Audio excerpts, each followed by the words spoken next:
So in January of 2013, I was shown this vision of this area of the United States, something going on here. And he showed me the numbers 1 and 5, and then the numbers 2 and 4. And you might remember this. And I actually finally figured it out. Just last week, I figured it out. But let me just show you this first so that you understand what we're even talking about here. There were all these bizarre synchronicities and everything with what happened right after that vision. So I saw the vision January 1st, and then I uploaded this video a couple days later on January 6th explaining some of the stuff that was going on with regards to these numbers that he showed me. So let me just play a clip of this really quick. He showed me 2:40.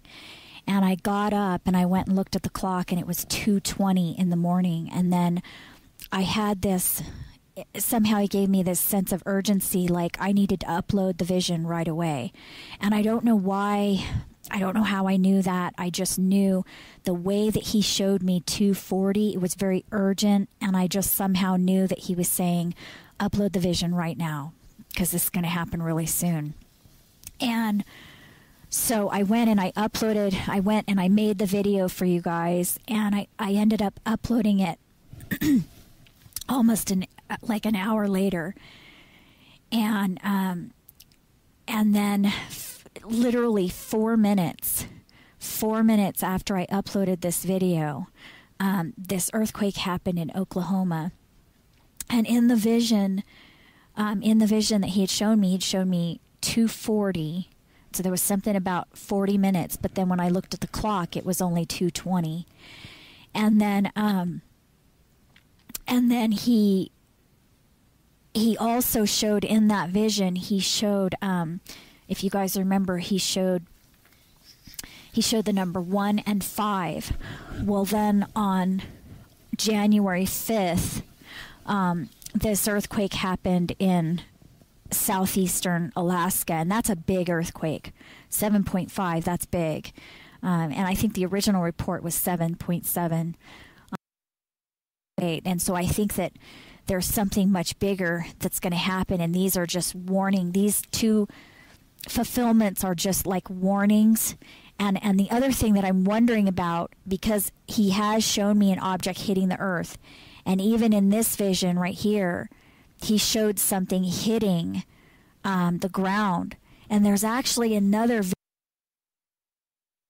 Okay, so this all makes sense now. In case you didn't catch it, in the vision January 1st, 2013, he showed me the numbers 1 and 5.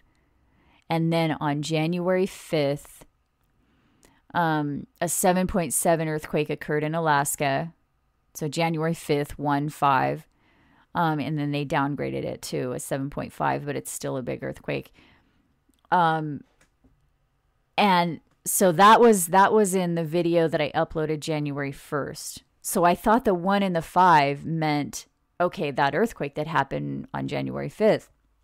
But also in the vision, he showed me the numbers 2 and 4. At the very end of the vision, he showed me the numbers 2 and 4, and he seemed really urgent about it. So, and he kept looking at his watch like he wanted me to go look at the clock. So I got up and I looked at the clock, and the clock said 2:20, which I felt was significant, although it wasn't the 2-4. So I was a little confused about that, and I didn't understand it at the time, and now I do.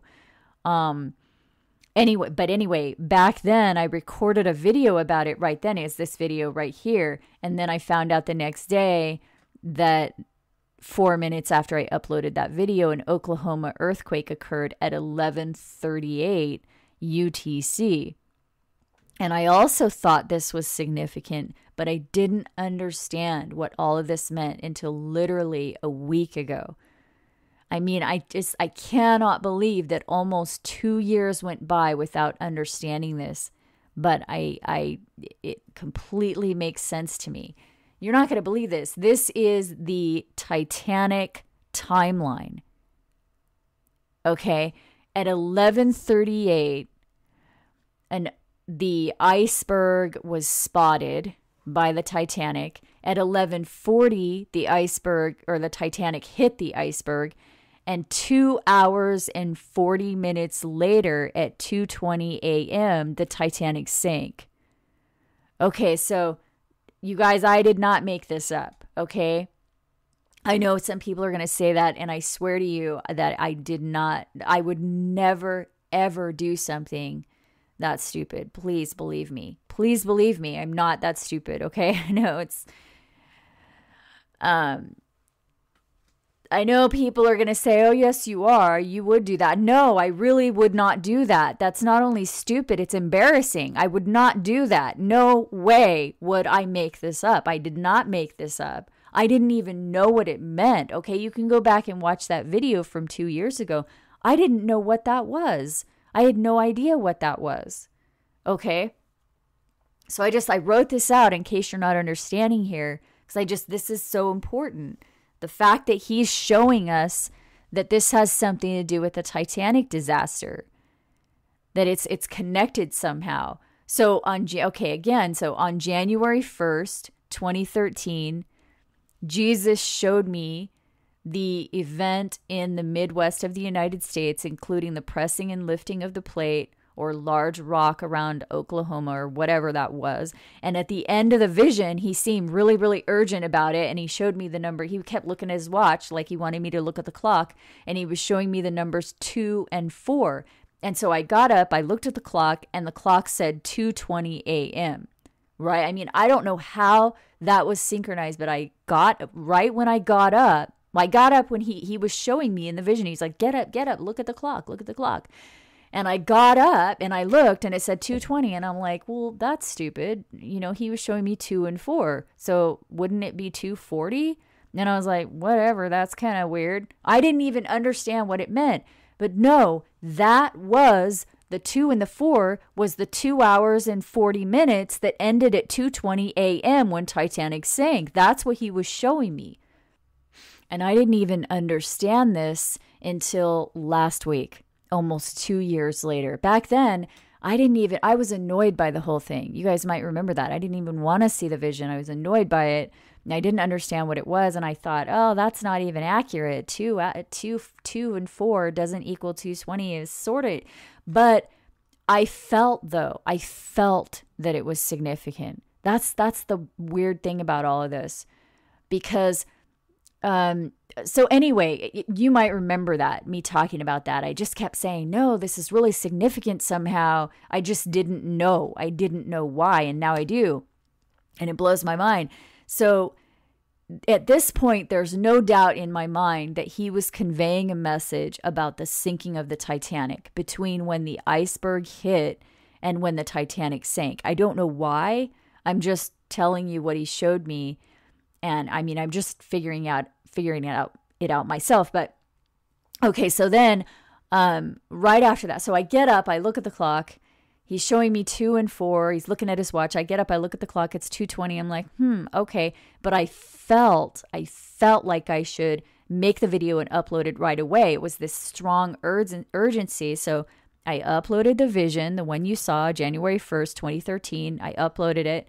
And the next day, somebody told me that an Oklahoma earthquake happened on that same day. And as it turns out, the Oklahoma quake occurred 4 minutes after I uploaded the vision at exactly 11:38 UTC, which at the time I thought, oh, well, maybe that's a connection to the 40 minutes because in the vision he had showed me 2 and 4. And I was like, oh, 11:38, that's kind of close to 11:40. But I had no clue about the Titanic timeline with it. 11:38 was the exact time the Titanic spotted the iceberg. So I'm, just freaking out last week when I discovered this. Just could not believe that I did not realize this before. And I'm thinking, why would Jesus show this? I don't know. But many of you guys that have been watching my visions come true for the last couple of years know that he doesn't mess around. I mean, he showed us the Boston bombing a month before it happened. He showed us Hurricane Sandy a year before it happened. And the Japan quake and the axis shift 3 months before it happened. I mean, all the proof is there in my playlist, Proof the Visions Come True. And I know sometimes he shows things that seem unimportant at the time, but actually are important. Like this right here. This seemed to a lot of people to be unimportant. They thought I was just reading too much into it. And I'm like, no, I know this is significant. I just didn't understand at the time why. And this is why. It's the Titanic timeline. Okay. So I know it's weird, and it's actually more weird to me than you, because I mean, you might be able, you can look at this and go, well, maybe she's making it up. No, well, I can't. I mean, I know that I'm not making this up. I know that it really did happen. So it's actually harder for me. It's weirder to me than it is probably to you. But anyway, so here's what I'm thinking. Maybe it means, I mean, why is he referencing the Titanic? So I'm wondering if, I think maybe it's giving us a couple of different clues. I think it may be giving us the clue of what is actually going to hit, like whether it's an asteroid or a comet, and also where, because it's the unsinkable ship. So I think maybe the unsinkable ship represents a place that thinks that it cannot be destroyed. For example, America, and the iceberg that hits the ship, I think that may actually represent the asteroid that's going to hit. And technically, the Bible says that the star that will hit the earth is part of a tail of a heavenly or celestial object. And since the only celestial objects that have tails are comets, at least that I'm aware of, that strongly indicates that the asteroid impacts, both of them, will come from the tail of a comet as opposed to an asteroid.